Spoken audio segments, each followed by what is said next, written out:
오늘 우리에게 주시는 하나님의 말씀은 에스라 2장 1절부터 2절까지 말씀입니다. 에스라서 2장 1절부터 2절까지의 말씀입니다.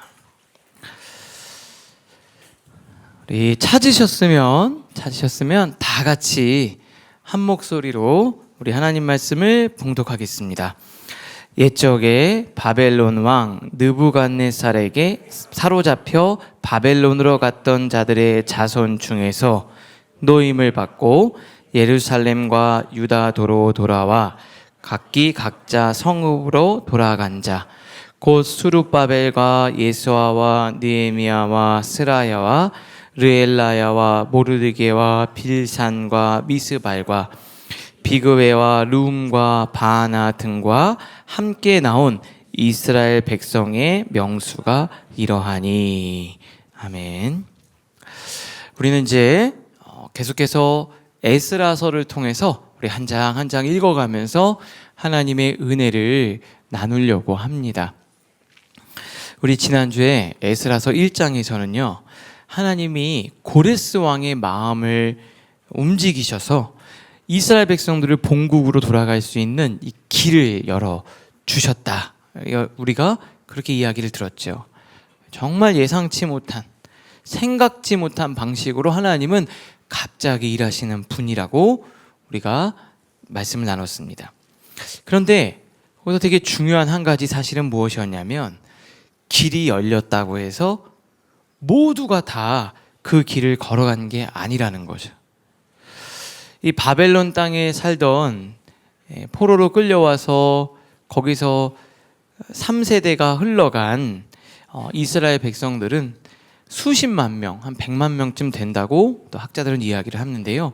그 중에 포로에서 돌아온 사람은 고작 4만 2천 명, 5%가 채 안 되는 거예요. 자, 이 사람들은 나는 길만 열리면, 기회만 되면 돌아갈 거야 라고 생각도 했고 말도 한 거예요. 상황이 좋아지면 꼭 하고 싶어 라고 다짐한 사람들은 정말 많았는데 실제로 짐을 싸고 예루살렘으로 떠난 사람, 무너진 예루살렘 성전을 다시 건축하기 위해서 떠난 사람은 적었다라는 거죠. 왜 그럴까 생각을 해보니까요, 그럴 가능성이 별로 없을 때, 돌아갈 길이 열릴 가능성이 별로 없을 때는 누구나 말할 수 있는 것 같아요. 내가 상황만 되면 도와줄게. 근데 그런 상황이 돼도 도와주지 않는 사람이 허다하죠. 야, 지금 여건이 안 돼서 그렇지, 여건만 되면 나도 좀 섬기고 할게. 그런데 그렇게 돼도 움직이는 사람들이 모두가 그렇게 한다는 건 아니에요. 왜냐하면 여러분, 생각하고 말하는 건 비용이 들지 않아요. 어떤 대가를 지불하지 않아도 되고 내려놓아야 될 것도 없습니다. 하지만 행동으로 옮기려면 어떻게 될까요? 반드시 비용이 지불이 됩니다. 그 순간에 포기해야 되는 것들이 생기는 거예요. 그래서 내가 하고 싶다와 실제로 한다의 사이는 엄청난 간극이 있습니다. 신앙생활도 마찬가지예요. 하고 싶어, 할 거야 라고 말하는 것과 실제로 하는 요 사이가 굉장히 먼 거리가 되는데, 요 사이를 메우는 게 뭔지 아세요? 그게 바로 믿음입니다. 내가 생각하고 말하는 거랑 실제로 그것을 이루는 이 사이를 메워주는 게 뭐냐? 그게 믿음이에요. 그게 믿음입니다. 여러분, 그래서 우리가 기도가 필요한 것 같아요. 제가 그렇게 할 수 있는 믿음을 달라고 기도하는 거예요. 여러분, 믿음이 좋은 사람이 기도할까요? 아니에요. 기도하는 사람이 믿음이 좋아지는 겁니다. 그래서 저희가 이제 수요 라이프 워십을 준비하고 있지 않습니까? 수요 라이프 워십에 오셔서 다 열심히 우리 기도하는 겁니다. 어떻게 해요? 하나님, 제가 말씀대로 살 힘을 주세요. 제가 우리 가정, 배우자, 또 자녀, 삶의 현장에 있는 내 주위에 있는 사람들을 사랑할 힘을 주세요. 그리고 죄를 이길 힘을 주세요. 이렇게 기도할 필요성이 있는 거예요. 옆에 있는 분들에게 인사해 주세요. 수요 라이프 50에 오십시오. 네. 네. 제가 보니까 대답을 안 하시는 분들이 있는데 그래도 양심은 있어서 말을 하고 안 오기는 그래서 얘기 안 하시는 거 아니에요? 네. 오셔서 기도하고 은혜를 나누시면 좋겠어요. 그런 맥락에서 오늘 2장 말씀을 보는 거예요. 자, 오늘 2장 1절과 2절을 다시 한번 저희가 같이 한번 한 목소리를 읽겠습니다. 시작. 옛적에 바벨론 왕 느부갓네살에게 사로잡혀 바벨론으로 갔던 자들의 자손 중에서 노임을 받고 예루살렘과 유다도로 돌아와 각기 각자의 성읍으로 돌아간 자, 곧 스룹바벨과 예수아와 느헤미야와 스라야와 르엘라야와 모르드게와 빌산과 미스발과 비그웨와 룸과 바나 등과 함께 나온 이스라엘 백성의 명수가 이러하니. 그러면서 이제 돌아오는 사람들의 이름을 기록하고 있는 거예요. 돌아온 사람들이 이러이러하다 하면서 3절부터 명단이 쫙 기록됩니다. 여기 보면 좀 익숙한 이름도 있죠. 느헤미야. 근데 이게 동명이인이에요. 느헤미야는 뒤에 이제 다시 등장을 하게 되는 겁니다. 근데 여기는 이제 특별한 리더십들을 소개하고 그 다음부터 명단을 쫙 기록하는데요. 사실은 제가 오늘 2장 본문을 여러분들과 다 한번 읽어보려고 그랬어요. 읽는 게 되게 오래 걸리거든요. 절수도 많고요. 근데 제가 읽는데 계속 틀리는 거예요, 제가.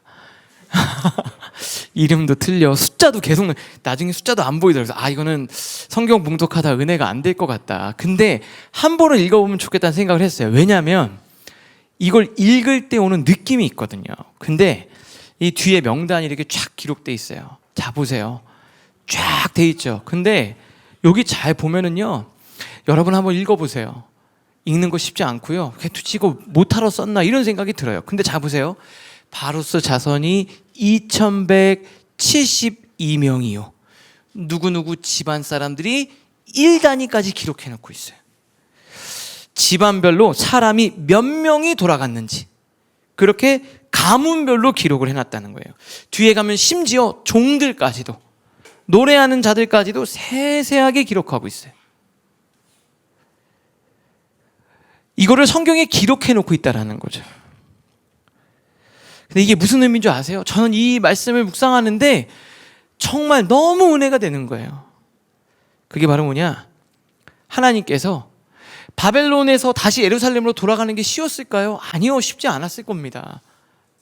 여러분, 지금이야 한국 사는 것도 좋지만 불과 20년, 30년 전에 미국에서 살다가 한국으로 돌아온다 그러면 돌아오겠어요? 쉽지 않습니다. 거기서 자녀들 다 대학 가고 직장 가고 하는데 한국으로 돌아와서 야, 이제 우리 교회 새로 개척하는데 한국으로 다 돌아가자, 이런 사람 많이 없습니다. 쉽지 않아요. 미국에서 한국으로 오는 것보다 더 어려운 게 지금 바벨론에서 예루살렘 그 성읍으로 돌아가는 거예요. 근데 이 사람들이 얼마나 많은 걸 포기하고 갔겠어요. 그러니까 하나님이 그들이 너무나도 귀한 거예요. 너무 귀해서 그들의 순종을 역사에 새기겠다는 하나님의 메시지예요. 그 바벨론에서 돌아와서 예루살렘 성전을 건축한 그들의 명단을 잊지 않겠다, 이렇게 기록해 놓은 거예요. 오늘 여러분들과 나눌 첫 번째 메시지가 이겁니다. 우리 같이 읽겠습니다. 시작.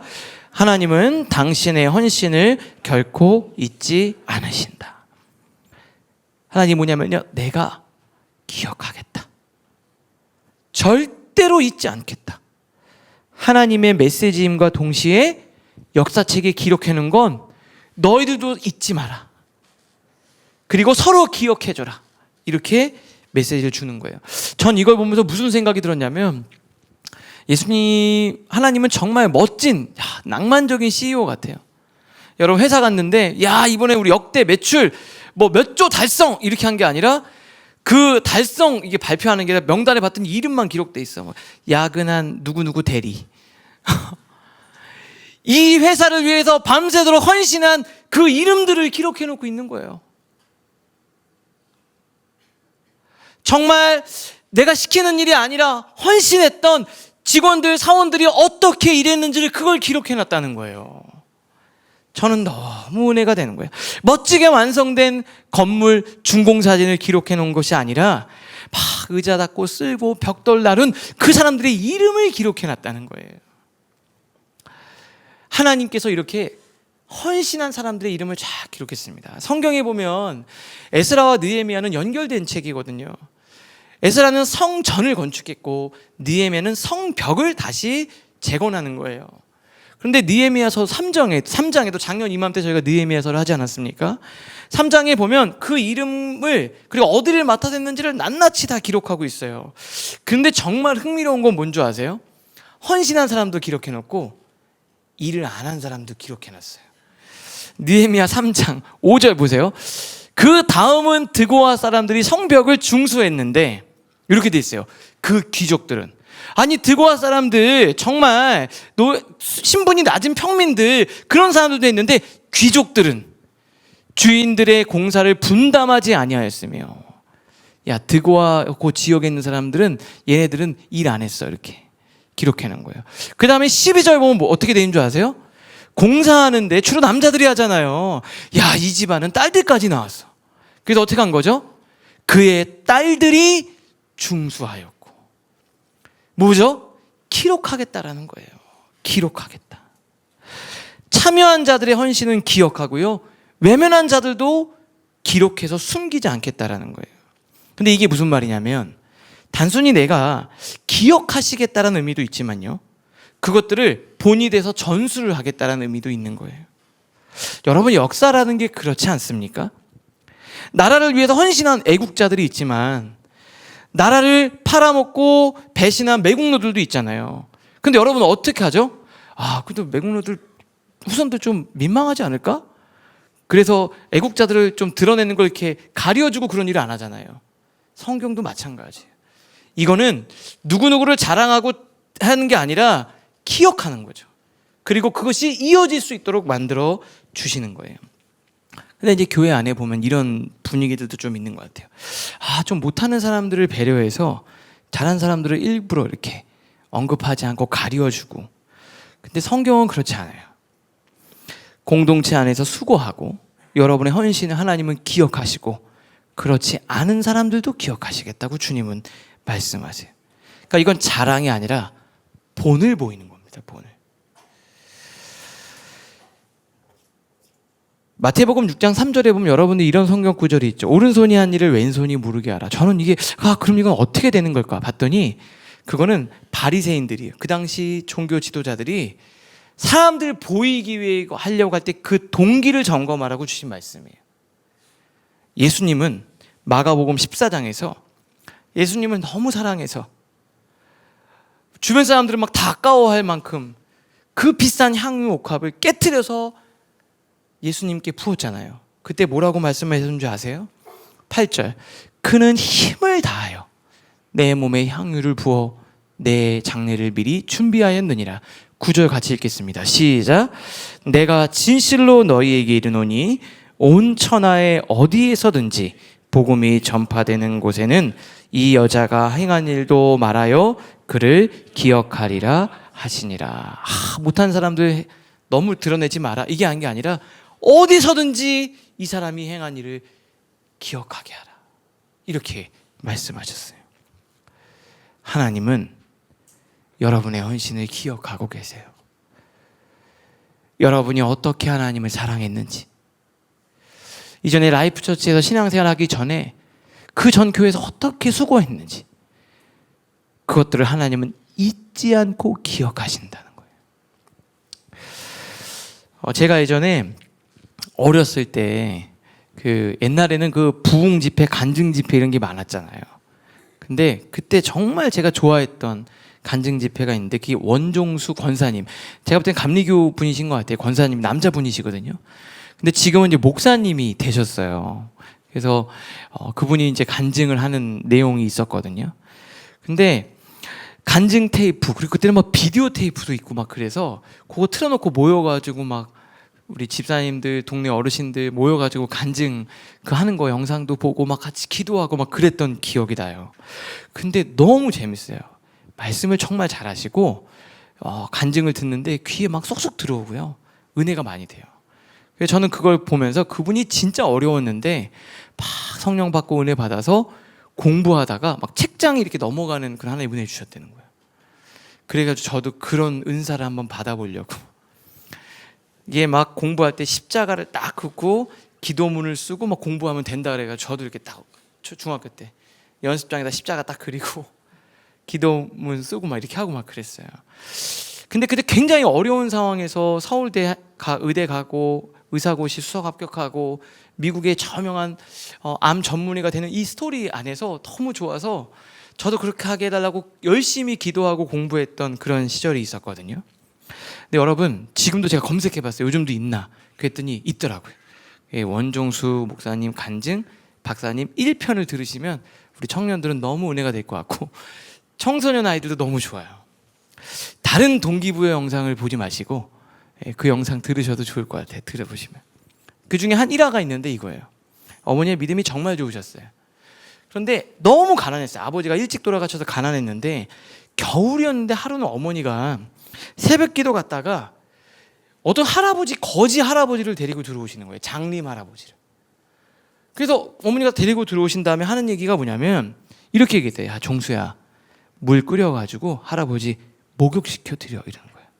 근데 거지 할아버지가 입고 있는 옷을 막 있잖아요. 근데 그게 이제 안 빨고 입으니까 뭐 땀부터 시작해서 약간 갑옷처럼 돼 있는 그 옷을 냄새가 너무 나니까 나무 젓가락으로 이렇게 나뭇가지로 해가지고 이렇게 벗겨드리고 만지기도 좀 그래가지고 나뭇가지로 해서 이렇게 막 옷을 벗겨드리고 그리고 물 끓여가지고 이렇게 딱 씻어드렸대요. 근데 뭐 이렇게 닦을 게 없이 이 때를 떼내면 되는 이렇게 딱지가 붙어가지고 막 그런 분이셨다고 막 얘기를 간증하시거든요.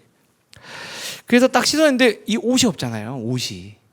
그래서 엄마한테 엄마 옷이 없는데 그랬더니 그때 어머니가 쳐다도 안 보고 이렇게 탁 저쪽을 보면서 삼촌이 내복 하나를 이 원정수 목사님께 준 거예요. 근데 아껴가지고 일부러 안 입은 거예요. 아껴가지고 완전히 다르면 입으려고 자기가 아껴놨던 내복이 있는 거예요. 그때 그랬대요. 종수야 너 그거 삼촌이 준 내복 있지? 아 이건 안 되는데 이건 안 되는데 그랬는데 그거 입혀드려 이렇게 얘기했대요. 엄마 나는 그랬더니 엄마가 입혀드리라면 입혀드려. 그래서 그걸 입혀드렸다는 거예요. 너무 싫었다는 거예요. 아 진짜 오늘 왜 와가지고. 그랬더니 갑자기 먹을 것을 해드리라고. 그래서 이제 엄마가 이제 된장에다가 배추 이렇게 김장하고 남은 거 막 가지고 오면 죽처럼 이렇게 끓여가지고 이렇게 하는 거예요. 근데 할아버지 계시니까 드시는데 너무 맛있다고 맛있다고 드시는 거예요. 근데 지금 먹는 게 뻔하잖아요. 자기가 먹을 게도 없는데 한 그릇 드시고 두 그릇 드시고 너무 많이 드셔. 속으로 막 그랬대요. 아 염치도 없이 어떻게 저러시나. 그러면서 그렇게 했다라는 거예요. 자기는 이걸 잊어버린 거예요. 잊어버리고 성장해서 미국에 가서 성공한 한국인이잖아요. 그래서 유학생들에게 도전을 주라고 크리스찬 유학생들 모여가지고 강의를 하는 자리에 원종수 목사님 부른 거예요. 우리 후배들한테 정말 좋은 메시지 좀 해달라. 그래서 자기가 다니엘을 너무 좋아해서 다니엘 메시지를 말씀이랑 해서 이런 거 할까 이러고 하고 있는데 예배당에 앉아서 기도했어요. 하나님 제가 어떤 말을 전해야 될까요? 근데 그 순간 갑자기요 잊었던 그 장면이 떠오르는 거예요. 거지 할아버지 들어오고 엄마가 막 씻겨드리라고 하고 자기가 나뭇가지를 벗기고 이런 게 막 떠오르더라고요. 그러면서 어떤 장면이 했냐면 하나님이 이렇게 말씀을 하시는 거예요. 미국에 있어가지고 영어로 말씀하셨대요. That was me. 종수야, 그게 나였어. 내가 얼마나 추웠는지 몰라. 내가 얼마나 배고팠는지 몰라. 근데 네가 나에게 먹을 걸 줬잖아. 너 하나 입은 그 옷 줬잖아. 그 집에서 나를 불러서 너희들이 기도해 줬잖아. 난 잊지 않을게. 네가 나에게 먹을 걸 주었기 때문에 내가 너 먹을 걸 책임져 줄게. 네가 나에게 입을 걸 주었기 때문에 내가 너에게 입을 걸 책임져 줄게. 네가 나를 채워주었기 때문에 너의 집을 내가 책임져 줄게. 그 음성을 하나님이 들려주셨다는 거예요. 그래서 정말 자기는 막 이렇게 멋지게 다니엘 얘기하고 그러려고 했는데 그 이야기를 나눴다는 거예요. 자기는 잊었어요. 그 시간에. 근데 하나님이 나를 이렇게 인도해 주신 게 내가 그때 하나님을 사랑하는 마음으로 부모님 마음으로 순종해서 섬긴 것을 하나님이 잊지 않았다는 거예요. 하나님은 잊지 않으세요. 저는 라이프 처치를 개척하면서 하나님의 손길을 경험합니다. 제가 생각해 보니까 이게 이해할 수 없는 하나님의 기이한 도우심들을 제가 많이 경험해요. 정말 많이 경험합니다. 그때마다 제가 떠오르는 건 뭐냐면 하나님은 제가 어렸을 때 하나님을 위해 엄마를 따라다니면서 헌신했던 걸 기억하셨던 것 같아요. 우리 하나님은 여러분의 헌신을 잊지 않으십니다. 2장 말씀을 한번 읽어보세요. 누구누구 자손이 몇 명인지를 다 기록해 놓았다는 게 무슨 말이에요? 내가 너희들의, 너희 가족들의, 너희 자녀들의 헌신을 나는 잊지 않겠다. 절대 잊지 않겠다. 하나님이 말씀해 주시는 거예요. 그걸 읽어가면서 저도 눈물로 성도님들을 위해 기도하고 하나님께 기도하면서 얼마나 제 마음에 은혜가 되었는지 모릅니다. 그러면 생각해 봤어요. 곳곳에서 헌신했던 손길들이 떠오릅니다. 교회 학교 할 때 우리 이게 진짜 교사도 없었잖아요. 그랬더니 혜성처럼 하준 전사 나타나가지고 갑자기 교사를 5명을 데리고 와서 자기가 하겠다고. 그 헌신을 하나님은 기억하실 거예요. 섬김, 교사로 섬기고 목자로, 팀장으로, 또 주차 안내로, 예배팀으로 섬기는 그 헌신을 하나님은 기억하세요. 하나님은 기억하세요. 담임 목사인 저는 때로는 그걸 잘 모를 수도 있지만 하나님은 여러분 다 기억하실 거예요. 저희가 예배를 준비할 때 우리 청년들 와서 음향 장비 나르고 예배 세팅하잖아요. 하나님은 다 기록해 놓으세요. 다 기록해 놓으신 것 같아요. 그러면서 그런 생각이 들었어요. 그걸 왜 기록해 놨을까요? 하나님이 확신을 갖는 거죠. 이 후손들이 어떻게 됐는지 나중에 보는 거예요. 누구누구 봤더니 혹시 아버님 성함이 누구냐? 저희는 그 라이프 처치에 우리 제 누구누구 집사님입니다. 그러냐고. 역시 믿음의 가문이구만. 이렇게 그 하나님의 섬김이 이렇게 이어지는 거예요. 그걸 기록해 놓은 거예요. 우리는 이게 무슨 말인지 모르지만 이스라엘 백성들은 그 집안이 어떤 집안인지 알잖아요. 그 후손들이 어땠는지를 보는 거잖아요. 하나님이 확신에 차고 분명히 하시겠다고 안 하면 이거 기록 안 하시는 거예요. 그 집안 후손들이 별 볼 일 없으면 이거 아무 의미 없는 거잖아요. 분명히 하나님이 일하시는 거예요. 하나님이 역사하시는 거예요. 여러분, 저는 기대가 돼요. 뒤에서 막 예배팀 준비하다가 있는 청년들 여러분 한번 봐주세요. 저 친구들의 인생이 어떻게 되는지 한번 보세요. 분명히 하나님이 일하신다니까요. 우리 교회 학교를 하면 11시에 모여서 예배 준비하고 아이들하고 청년 예배까지 하고 뒤에 예배하고 목장 예배하면 하루가 다 가는 거예요. 하나님이 어떻게 그 가정을 복주시는지 보시라고요. 하나님은 완벽한 자신감이셨어요. 분명히 하나님이 여러분들을 잊지 않으신 거예요. 그리고 또 하나 있습니다. 이걸 기록해놨다는 게 뭐냐면 서로 기억해 주라는 거예요. 헌신을. 우리끼리 서로 기억해 주는 거예요. 저도 참 잘 못하는데 우리가 서로 인정해주고 기억해주고, 특별히 가족들끼리 잘 못하잖아요. 가족들끼리. 부부끼리 좀 어렵잖아요. 어떻게 해요? 여보 참 고생했어. 이게 말할 때도 좀 어색하잖아요. 잘 안 해가지고. 여러분 그렇게 이야기하는 거예요. 고맙다고. 정말 함께해서 늘 같이 해줘서 수고한 거 내가 기억한다고. 그 말을 우리가 서로 해주는 거예요. 우리 옆에 있는 분들에게 이렇게 이야기해 주세요. 하나님이 기억하십니다. 자, 두 번째예요. 두 번째. 우리 한번 같이 읽겠습니다. 시작. 보이지 않는 70년을 어떻게 보냈는가. 그 2장 명단을 쭉 읽어보시면은 아까 말씀드렸잖아요. 누구누구 집안 사람, 그러니까 가문별로 집안별로 정리가 되어져 있다라는 거예요. 근데 제가 처음에 말씀드렸죠. 서두에 바벨론에서 돌아온 사람들이 일부만 돌아왔어요. 그러면 돌아온 집안도 있고 안 돌아온 집안도 있다라는 거예요. 모든 집안이 다 귀환한 게 아니에요. 어떤 가문은 바벨론에 여전히 남아 있었고요. 어떤 가문은 예루살렘으로 믿음으로 돌아왔어요. 근데 그게 무슨 말이냐면요. 그 집안이 보이지 않는, 성경에서는 알 수 없는 그 70년의 기간을 어떻게 살아왔는지를 보여주는 겁니다.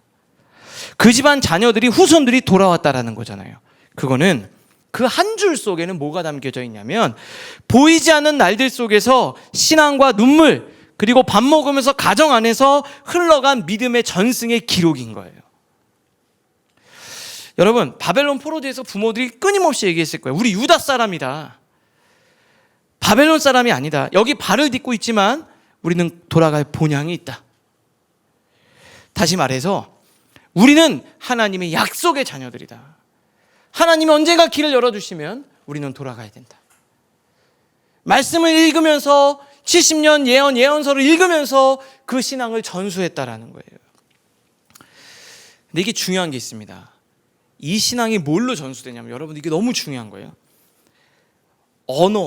언어와 매일의 삶 속에서 전수되는 거예요. 그러니까 제가 사역을 하는데, 청년 사역을 제가 한 11년, 지금까지 젊은이들 사역을 하면 13년을 했어요. 근데 정말 마음 아픈 거는 뭐냐면, 부모님들이 신앙생활을 열심히 하지만, 그리고 직분도 받지만, 중직자 자녀들, 직분 받고 신앙생활 열심히 하는 자녀들 중에 교회를 다니지 않고 신앙생활을 안 하는 경우들이 있다라는 거예요. 이유는 여러 가지겠지만 분명한 건 잘 생각해 보세요.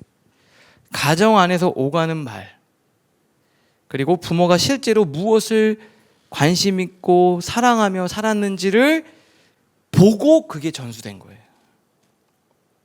만약에 신앙생활하면서 기쁨으로 감사의 언어를 흘려보냈다라면, 신앙생활하는 게 기쁘고 즐거운 거구나 생각했을 거예요. 그런데 부모가 교회에 대해서 부정적인, 교회가 왜 그러냐, 이 교회가 뭐, 이러면서 그런 얘기를 하면서 그걸 들었다면, 그렇구나, 이렇게 인식을 하게 되는 거예요. 성도들에 대해서 누구누구 집사, 누구누구 권사 막 하면서 험담하는 얘기 들었다면, 목회자를 판단하고 부정적인 이야기를 계속 흘려보냈다면 자녀들은 그게 상처의 공간, 부정적인 공간으로 인식이 된다, 이 말이에요. 제가 실제로 경험한 건데요.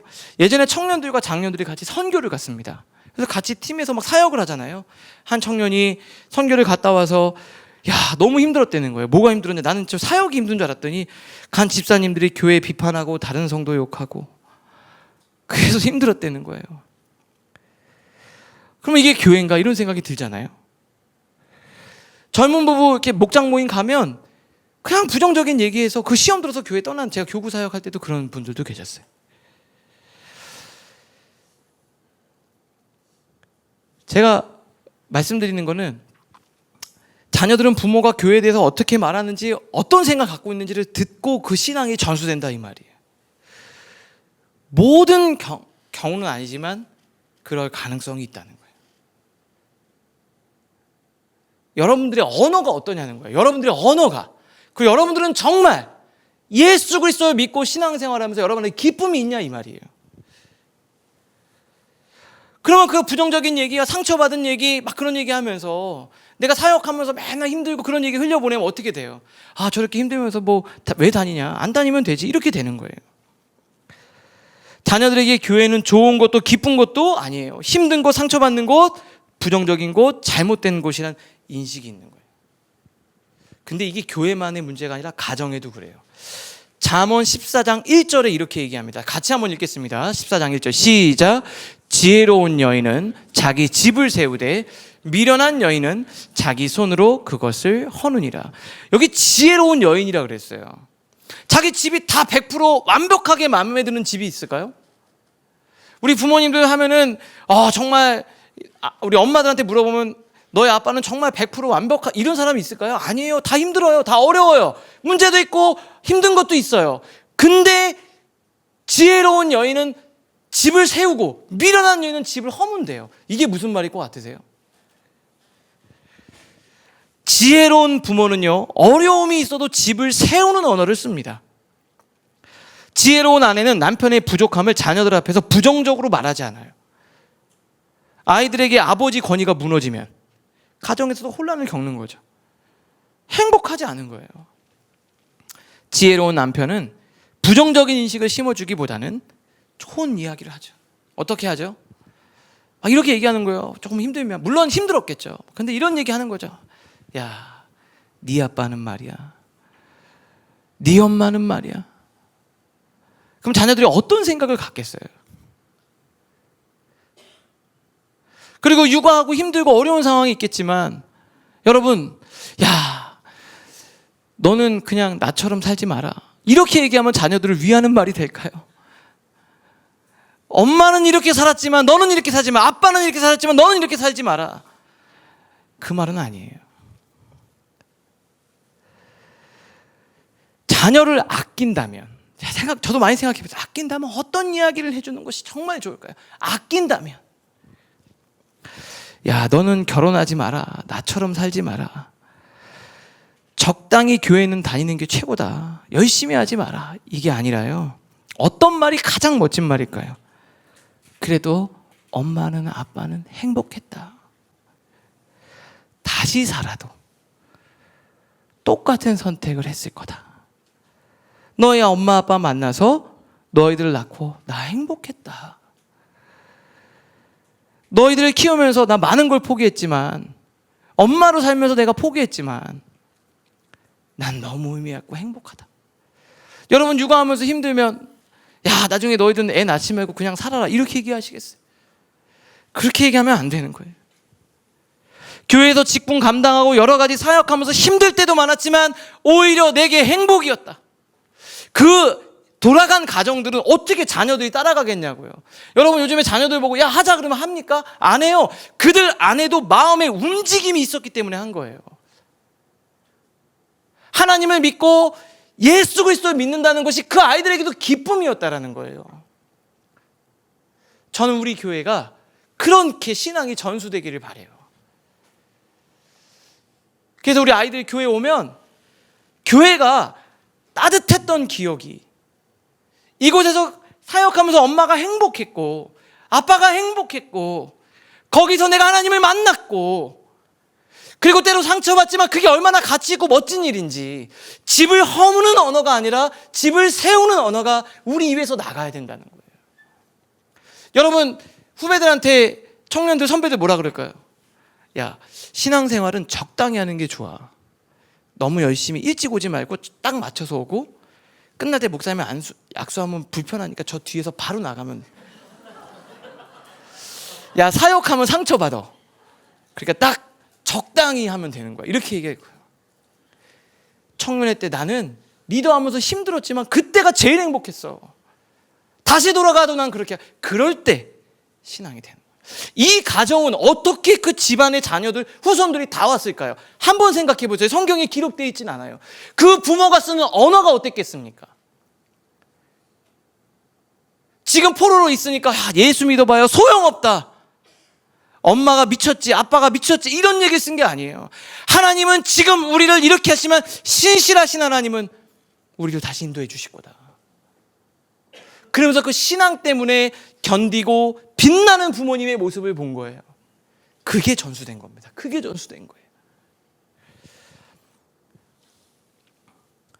여러분, 자녀들에게 줄 수 있는 가장 큰 선물, 나의 삶은 하나님 안에서, 예수 그리스도 안에서 정말 복되고 아름다웠다. 그리고 그게 언어가 아니라 그게 엄마가 기뻐하고 아빠가 기뻐하는 모습을 그걸 보고 느끼는 거예요.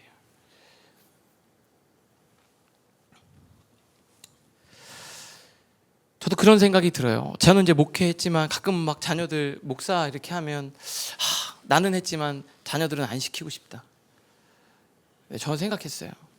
혹시 우리 온이가 목사 하겠다 그러면 어떻게 할까?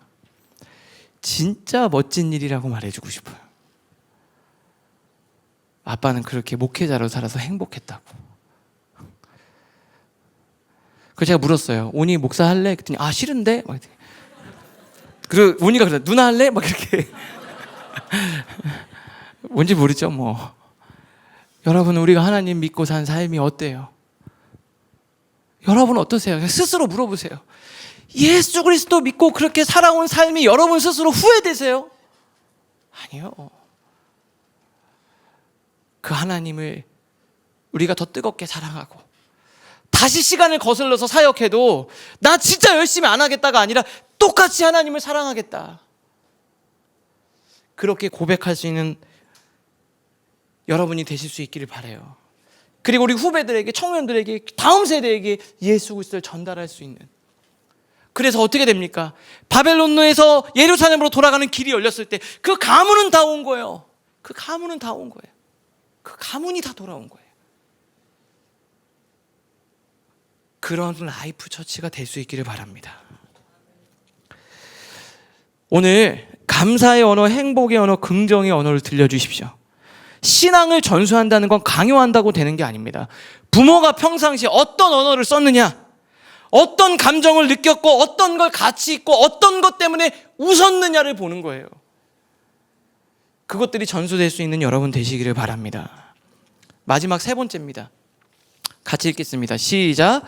급하다고 기준을 낮추지 않았다.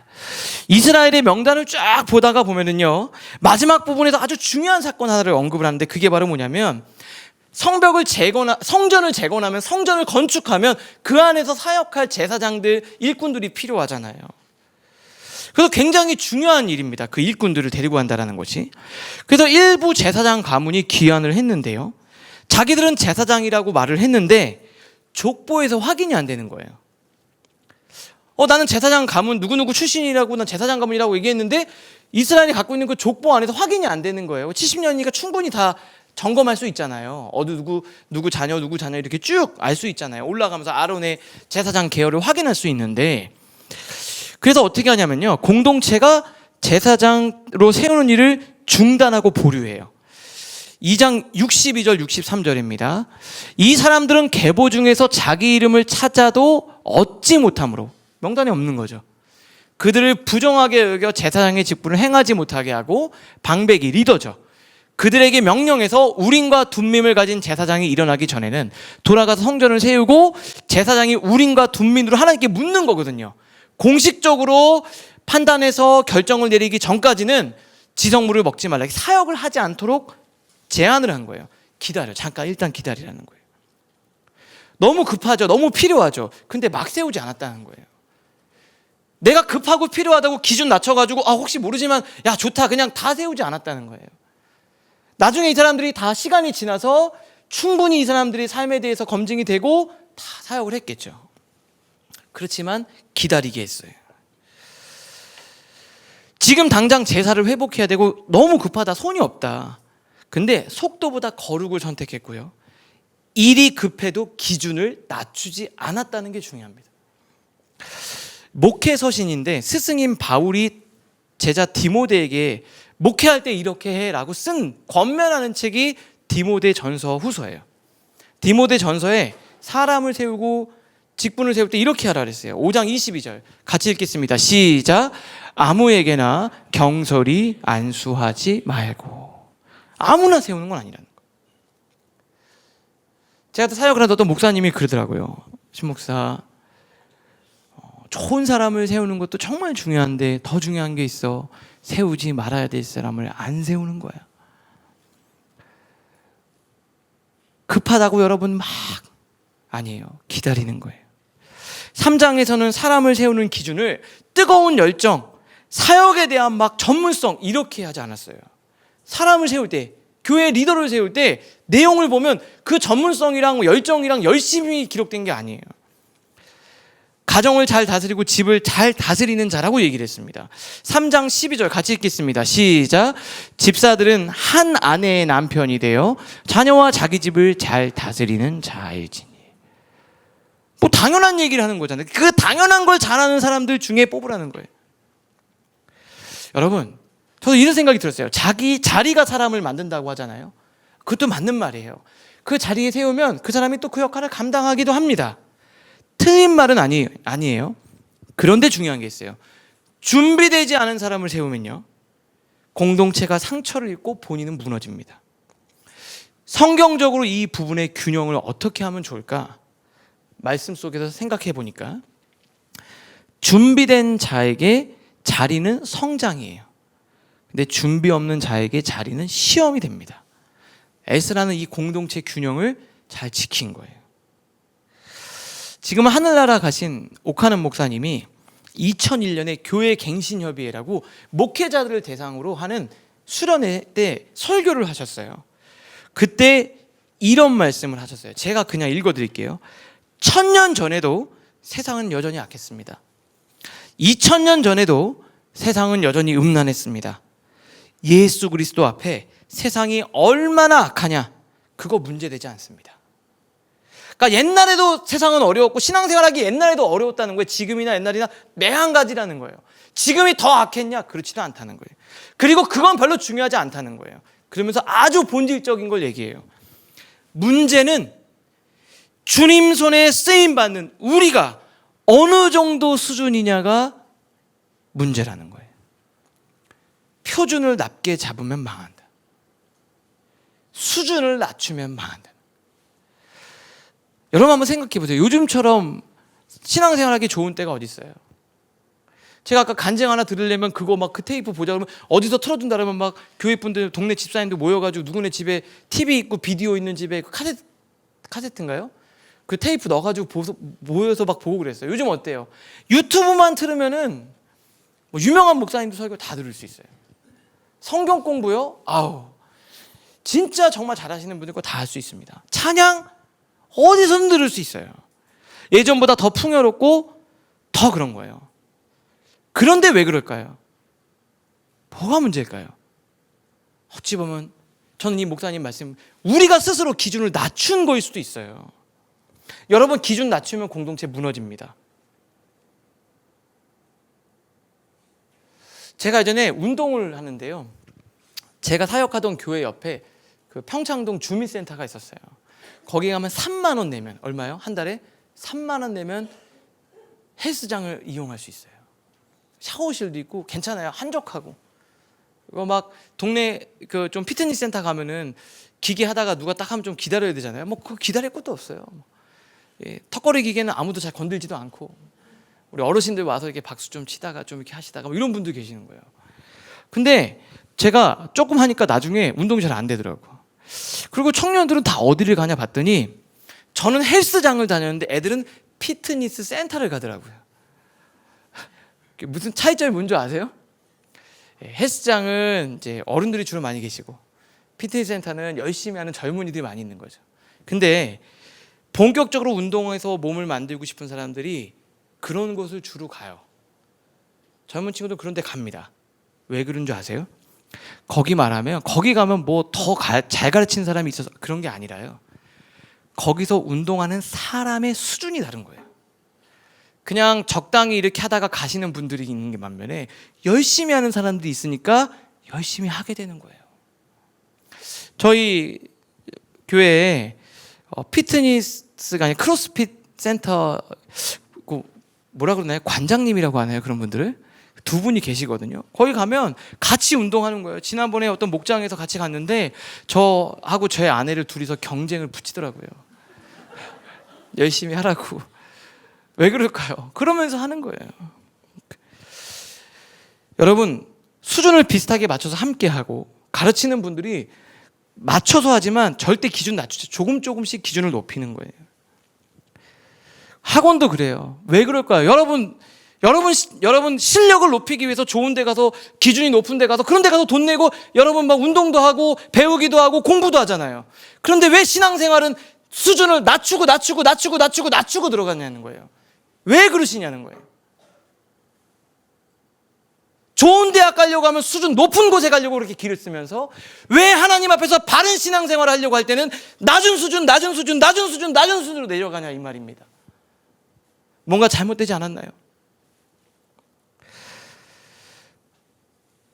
라이프 처치 힘들어도 수준을 낮추면 안 돼요. 힘들면, 못하겠으면 기준을 낮추는 게 아니라 할 수 있다고 하면서 우리가 같이 살아가야죠. 같이 만들어 가야죠. 포기하지 말자고. 우리 한번 가보자고. 우리가 같이 격려하면서 거기까지 올라가야죠. 너 할 수 있어. 우리는 이길 수 있어. 우리는 극복할 수 있어. 라고 말해줘야 되는 거예요. 왜 우리는 진짜 심각한 사람, 여러분 누구랑 비교하세요? 신앙을 정말 심각한 사람을 하면서 난 저 정도는 아니잖아. 왜 그분들과 우리를 비교합니까? 스스로 적당히 만족하고, 여러분 왜 우리 가정을 진짜 문제 있는 가정과 왜 비교하냐고요. 거기서 만족하면 안 되는 거예요. 그래서 성경은 우리가 그럴까 봐 기준을 정해 주셨어요. 목표를. 에베소서 4장 13절부터 15절 같이 읽겠습니다. 시작. 우리가 다 하나님의 아들을 믿는 것과 아는 일에 하나 되어 온전한 사람을 이루어 그리스도의 장성한 분량에 충만한 데까지 이르리니, 이는 우리가 이제부터 어린아이가 되지 아니하여 사람의 속임수와 간사한 유혹에 빠져 온갖 교훈의 풍조에 밀려 요동하지 않게 하려 함이라. 오직 사랑 안에서 참된 것을 하여 범사에 그에게까지 자랄지니라. 그는 머리니 곧 그리스도라. 여러분 뭐라고 되어 있습니까? 장성한 분량이 뭡니까? 성장하자는 거예요. 거기까지 가자는 거예요. 어린아이가 되지 않잖아요. 진정 멋진 어른으로 자라가는 거예요. 그 공동체는요, 급하다고 기준을 낮추지 않았어요. 수준을 낮추지 않았어요. 여러분들은 운동하는 거는 기준을 높게 잡으면서 왜 하나님으로부터 그리스도의 장성한 분량에 이르는 신앙생활 하는데 여러분들은 기준을 왜 이렇게 낮게 잡냐는 거예요. 라이프 처치가 건강한 공동체가 될 수 있기를 바랍니다. 기준을 낮추는 게 아니라 서로 격려해야죠. 포기할 것 같으면 아니다고 할 수 있다고 같이 가자고, 조금 더 해보자고, 그렇게 가야죠. 그리스도를 닮아가는 발걸음을 멈추지 않는 공동체. 에스라는요, 무너진 예루살렘 공동체를 다시 회복하는 과정에 있어요. 어찌 보면 이 시대 하나님이 우리에게 주신 놀라운 메시지가 있습니다. 오늘 이 메시지처럼 하나님 안에서 건강하게 회복되어 가는 교회, 가정, 우리가 청년들의 삶 될 수 있기를 주님의 이름으로 축복합니다. 우리 시간 같이 찬양하고 기도하기를 원합니다. 하나님은 다 기억하세요. 그 명단에서 기록되어 있는 모습을 보면서 얼마나 하나님을 사랑했는지, 헌신했는지, 하나님의 그 마음, 내가 너와 너의 자녀들과 너의 가족들의 헌신을 잊지 않을게, 이렇게 기록해 주세요. 그 하나님은 여러분들을 기억하고 계세요. 하나님이 오늘 여러분을 부르셨습니다.